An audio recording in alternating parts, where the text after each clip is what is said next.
અમદાવાદના રાણી પાસે આવેલી ઓઇલ મિલની ચાલી પાસે રહેતા 17 વર્ષીય યુવાન શંકર સાવલીને 15થી પણ વધુ અસામાજિક તત્વોના ટોળાએ પાઇપો અને પથ્થર વડે માર મારતા યુવાનનું મૃત્યુ થયું છે। આરોપીઓએ જૂની અદાવત રાખી નશાની હાલતમાં મૃતકનો રાત્રે 12 વાગ્યે જન્મદિવસ શરૂ થવાનો હતો અને ત્યારે જ રાત્રે 11 વાગ્યે મોટી સંખ્યામાં આવી શંકર સાલ્વીને તેના ઘર પાસેથી જ પકડી રાણીપના બકરા મંડી લઈ જઈ તલવાર, પાઇપ અને હથિયારો વડે યુવાનને માર મારી મોત નિપજાવ્યું। જો કે આ મામલે કુલ 6 આરોપીઓની રાણી પોલીસ દ્વારા ધરપકડ કરી લેવાઈ છે।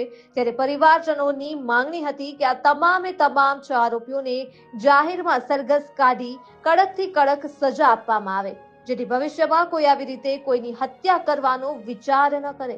ત્યારે ન્યૂઝ ફોર ઇન્ડિયાની ટીમ દ્વારા આ મામલે ગ્રાઉન્ડ રિપોર્ટિંગ કરી પરિવારજનો સાથે વાતચીત કરવામાં આવી હતી।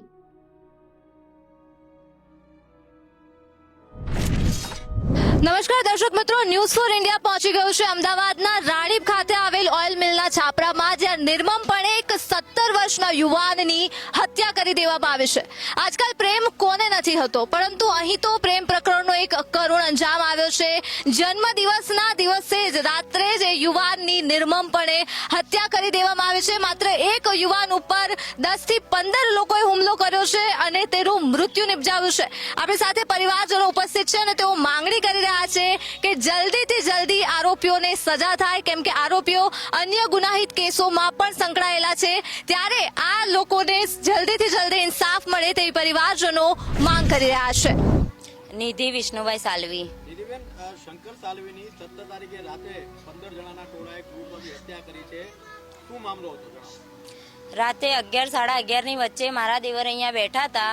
તેમને 20-25 જણાના ટોળા આવીને એમને ઘેરી લીધા અને પછી છરી ચક્કુ બતાવીને ધમકી આપીને બળ જબરજસ્તીએ ગાડી ઉપર બેસાડીને એમને અપહરણ કરીને ત્યાં બકરા મંડીએ લઈ ગયા। બકરા મંડીએ લઈ જઈને એમને પથ્થરથી મોટા મોટા પથ્થરથી લાકડીઓથી, લોખંડની પાઇપોથી અને બીજા બી બધા હથિયારોથી બહુ માર્યા છે અને એના લીધે હેમરેજ થઈને મારા દેવરનું મૃત્યુ થઈ ગયું છે। અમારે ન્યાય જોઈએ છે સર।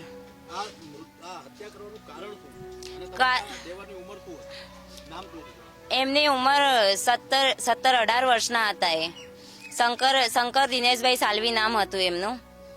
આ 4-5 વર્ષ પહેલાની વાત છે।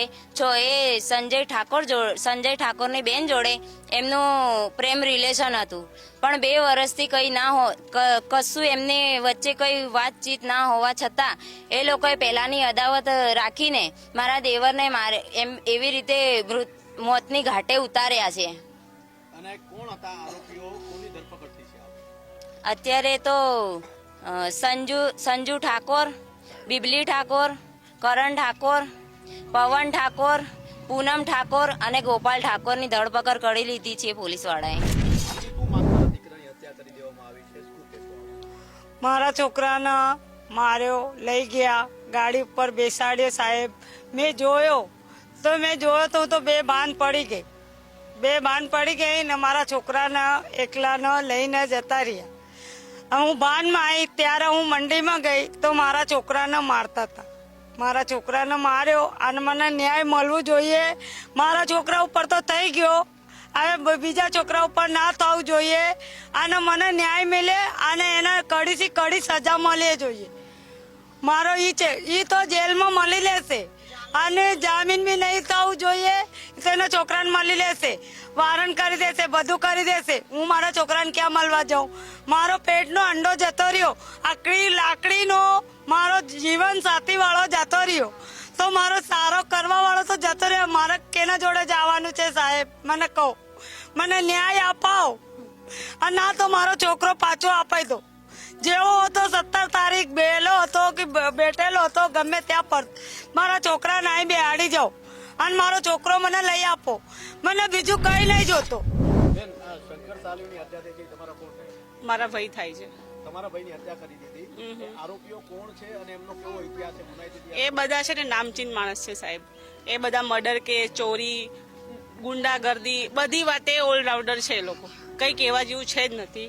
અમારે ઘરે એને લઈ ગયા અને હજી તેની ઉંમર 17 વર્ષની છે. પ્રેમનો સંબંધ ક્યાં નથી હોતો, દુનિયા કરે છે. એના માટે એને મૃત્યુ ના મળવી જોઈએ. આજે એ છે, કાલે બધા પ્રેમ તો બધા જ કરે છે, તો શું પ્રેમ કરવાનું તમે આવી સજા આપવાના છો? મારું તો એ જ કહેવું છે. અને એટલું જણાવું છું ખાલી તમને બધાથી વિનંતી કરીને કે એને ન્યાય અપાવો. અમારે બીજું કશું જોતું નથી.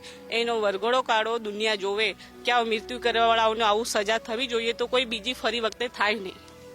અને એમને કડીથી કડી સજા અપાવો, એને ઉંમરકેદની સજા અપાવો, એને કોઈ જામીન બામીન કશું ના મળવું જોઈએ. આરોપીઓ પર કેવા કેવા ગુના રજીસ્ટર છે? એ લોકો મર્ડર કેસમાં છે, ગાંજાનો ધંધો, બીએ રાત, એ કહું છું ને બધા વ્યસનમાં એ કોઈ બાકી નથી એમ.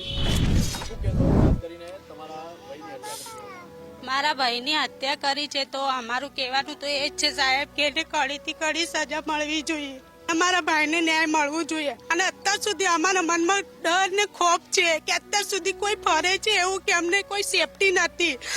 અમારા ઘરના બધા વ્યક્તિઓ ગભરાય છે, બહાર જવાથી ડરે છે, બધી રીતે અમે સેફટી નથી. એટલે અમને કડીથી કડી અમને સજા આપો અને અમને ન્યાય અપાવો. અને અમારા ભાઈને બી ન્યાય મળવો જ જોઈએ. એના આત્માને શાંતિ થાય, કંઈ પણ તમે ન્યાય અપાવો તો એને શાંતિ થવી જ જોઈએ. અને બીજા કોઈ જોડે એવું થવું જ ના જોઈએ. આજે અમારું ખોયો છે, કાલે કોઈનું ખોશે તો અમે વારે ઘડી કોનું ખોવા દઈએ એ માંગતા નથી અમે. આવું બધું મારા ભાઈને ન્યાય મળવો જ જોઈએ.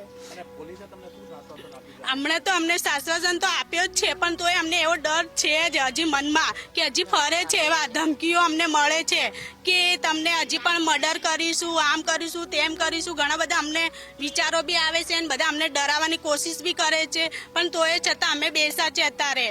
પણ અમે લડીને બતાવશું ને અમને ન્યાય મળવું જ જોઈએ. અને કડીથી કડી એમને સજા મળવી જ જોઈએ. અમારું કહેવાનું મતલબ એ જ છે. અને બધાને સેફ રહેવો જ જોઈએ. કોના દ્વારા ધમકીઓ મળી?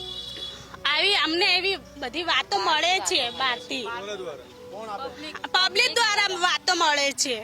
અને અમે અત્યારે સેફ નથી. અત્યારે અમને પણ ડર જ છે મનમાં કે આજે અમારો ભાઈ જોયો, બીજા અમારા ભાઈ છે, મારી બહેનો છે, મારી ભાભી છે, મારા નાના બાળકો છે.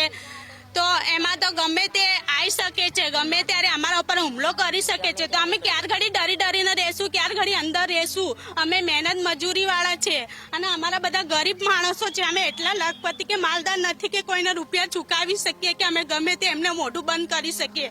અમે તો મજૂરી કરીને ખાવા વાળા છે. 2 ટાઈમનું મજૂરી કરીને ખાઈએ છીએ અમે. અમારે કોઈ એટલા બધા અમે લખપતિ નહીં. અને ગરીબનો દીકરો મારીને એમને શું મળી ગયું છે?